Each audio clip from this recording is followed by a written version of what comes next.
This is my progress report for my time in Washington, D.C. Jameson is going to talk about the importance of the issues that we're dealing with. He's going to talk about our approach as to why we meet with our elected officials both here in Washington, D.C., and then when they're back in the district. He's going to use a term, he'll say RLD, which stands for Regional Legislative Director. That would be me. I'm the Regional Legislative Director for Michigan, Indiana, Illinois, and Wisconsin. I call on them representing the schools that are back in their district, the schools and the ministries, the churches that are back in their district, so that they can see that somebody cares enough about these issues to actually show up in their offices in Washington, D.C. We are talking about the Charitable Giving Act, and this is to protect our 501c3 status. It's to protect our religious exemption without having to conform to some of the Title IX issues that they've tied together to this. And so I would ask that you would just watch it all the way to the end. I ask that you would consider having somebody back in the district talking to the elected officials that we've met with. And I would also ask that you would look down into the descriptions of this video to see more information about why this issue is important to you and why we need to take action on it, and it's very possible we could head this off at the pass. Thank you for watching this, and please feel free to contact me if there's anything that I can do for you. Well, the RLDs are essential, I think, to what we do in our office because they expand our reach and they help us have access to offices in a way we can't have sometimes by ourselves.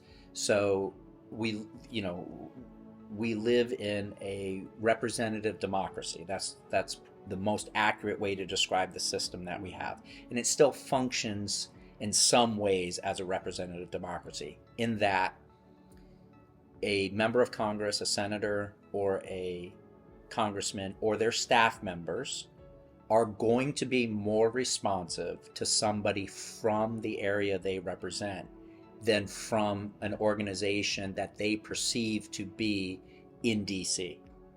So when we go into offices, we're always careful to talk about who we represent in that state or in that district to make that connection, but there's still an implicit understanding that we are in DC. And so when RLDs come, they have another level of connection, maybe even credibility, we might be able to use that word, because they are speaking directly for constituents. And so what that does is it just helps us continue to show members of Congress and their staff that we're not just a DC organization. When you talk to staffers who have to make split-second decisions about who they're talking to and the importance of the person that they're talking to, they will tell you they quickly decide one of two things. They decide either you're in DC to be someone big, and that manifests in lots of ways. Either you're trying to have a meeting with them because you want to fundraise off that meeting, you want to get a picture with the congressman to say, hey, look what I did, look who I'm talking to, send me some money because I'm fighting for you. And those people have some influence, I'm not going to lie. There's a measure that a staffer or a congressman takes so far as how influential are you, and sometimes that's measured in terms of how many votes can you bring or how much money can you bring, and so there's some value maybe in that meeting so far as the transactional nature of it. So like, I meet with you because I want to tell my people to give me money because I met with you. Okay, so that's one determination they make. The other determination they make is, no, this person has a real case, they have a real issue, they have a real problem that needs to be solved, and they're talking to me about that problem. So you're either here to do something big or to be someone big, right? And so they're constantly weighing that out, that measurement out. And so when our people actually take the time to send an RLD or to send pastors or to come to DC, we're sending the message, we're not here to be someone big, we're here to do something big. And AACS is still connected to those people that the laws actually impact, right? And so it shows them a wider view of our association as constituents, not just as an advocacy organization without a constituency. And so it's a very real connection between the work that we do every day and the fact that we're not here just to be someone big like many of the other organizations. We're actually here to do something big, and that is to protect our schools' constitutional rights to be religious people and to educate in a religious way that fulfills the promise of the First Amendment while being countercultural. So connecting with Democrats on this trip. Yeah, so we asked our RLDs when they came into town specifically to try to meet with Democrats, as constituents. And it's because we're a nonpartisan organization. We want to work with both parties on the principles that we believe in. And so we asked our RLDs to meet with Democrat offices specifically because there's a hesitancy in Democrat offices to support a bill that should be broadly acceptable to both political parties. And that is protecting the tax-exempt status of charitable organizations. The reason why Democrats seem reluctant to support this, it's multi reasons, but the leading reason is it's become pigeonholed. The bill has become pigeonholed as a Republican bill to protect religious liberty. Now, I think it's unfortunate that Democrats are afraid of talking about religious liberty. It's a sea change shift in the last 25, 30 years from where we had nearly unanimous bipartisan agreement under a bill called the Religious Freedom Restoration Act, signed by President Bill Clinton, originally sponsored by Congressman Schumer when he was in the House, that they've swung so hard away from this expression of religious liberty to being suspicious about religious liberty. But that is where we're at. And so we're trying to talk to Democrats saying this isn't necessarily a religious liberty bill. This is a bill that protects charitable giving to nonprofit organizations. And so we're trying to help Democrats get over this hesitancy of being seen as out of step with the ideology of their party, maybe, and not wanting to be seen as too friendly to religious people who are out of step with the culture. So it's very, in my opinion, very unfortunate that we're in this position, but that is the position we're in. The reason why the bill is important, and this is probably part of the reason why they see it as a religious liberty bill, is because right now, the institutions that are being attacked under this idea that your tax-exempt status makes you a recipient of federal financial assistance, that's what's at stake. There's been 3 schools now, 2 K-12 schools and 1 higher ed school, that have been brought into court where the plaintiffs have made this argument. They've said, listen, this religious school is tax exempt. We're tax exempt under an IRS code called 501c3. We're a C3 organization. We're an educational organization. The government doesn't tax us because we're providing a public good. We're providing education, and educated citizenry is good for society. And so we receive a tax exemption that says, no, this organization is doing something good in society. They're educating. And so contributions to this organization are tax exempt, and this organization is exempt from certain taxes. Plaintiffs are coming in and saying, by nature of being tax exempt, and the government not taking money away from you or taking money away from your contributors, you're actually receiving money from the government. It's an inversion of logic, right? But it is the argument that they're making. They're saying because the government's not taking something from you, it also means they're giving something to you. Okay?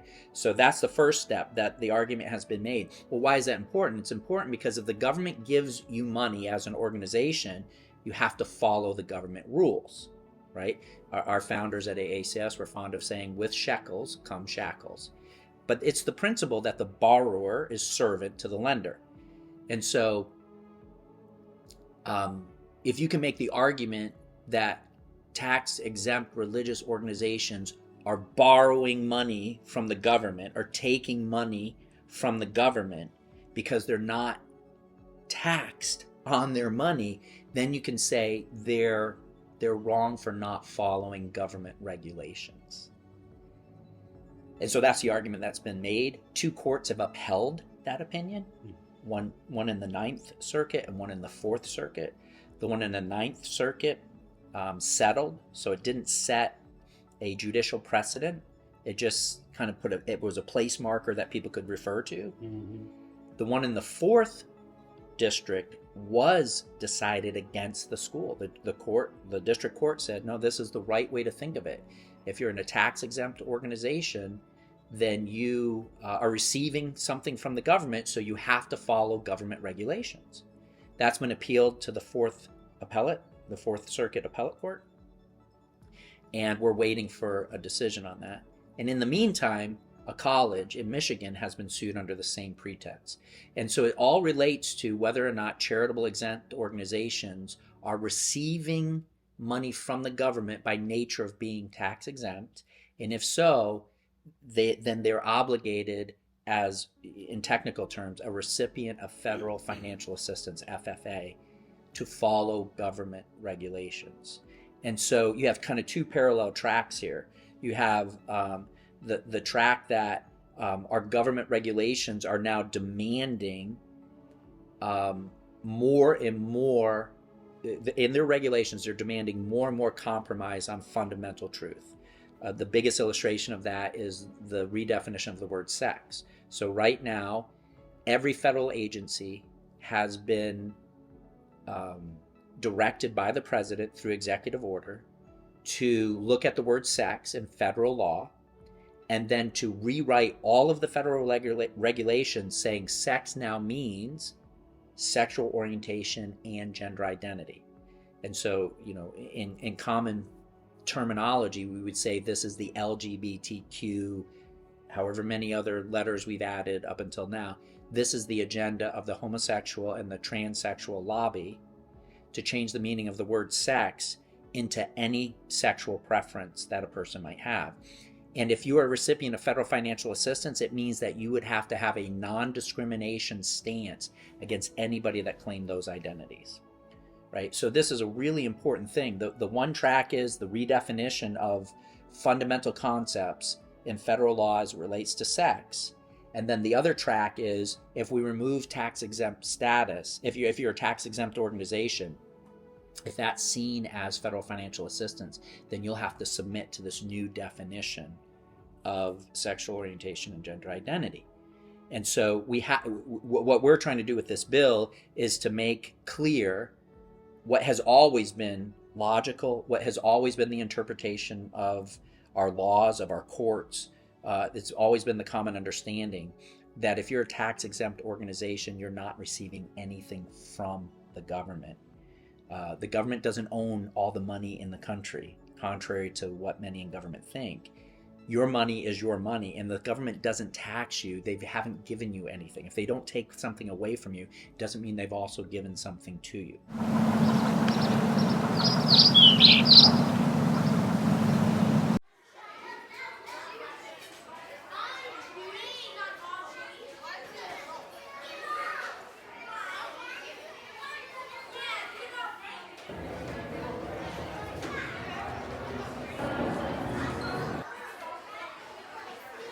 Hello, this is Tim, and I'm in the Canon office building in Washington, D.C., calling on some of our elected officials as far as the Charitable Giving Protection Act, and just giving you a little legislative update of my time here in Washington, D.C.